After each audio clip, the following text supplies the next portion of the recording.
1061 Kiss FM, all the hits. Welcome to the Sunday edition weekend show with your boy Nino. How you doing? Now it's time for Nino's movie review of the week, and this week's movie review is of Wonder Woman.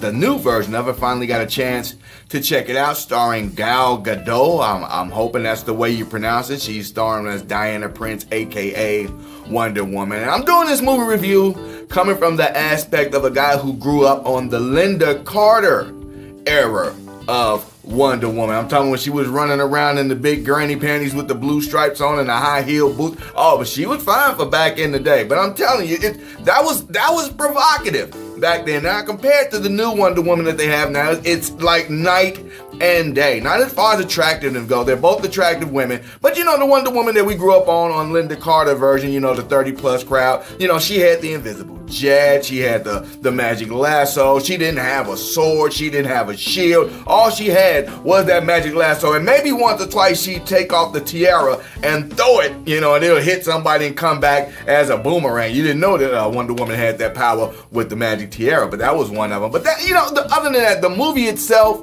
was pretty good. DC is trying to catch up with Marvel on their storyline as far as trying to bring their Justice League together versus Marvel with their Infinity Wars that they have coming out. And I think they kind of overdid it a little bit with the dark scenes, trying to make it more adult, more action-packed. I think they could have added a little bit more daylight fighting scenes or more brighter scenes, because there was a lot of stuff happening in the dark, you know, a lot of kind of hard to follow, especially for kind of old eyes like mine, you know, that grew up with the old era of Wonder Woman. But this new Wonder Woman is completely powerful. She's the independent woman. She's strong, you know, introduced to the new world, knew all of the textbook stuff about the new world, but had never seen it before, so it's kind of looking at it through the eyes of a child, and it was pretty good.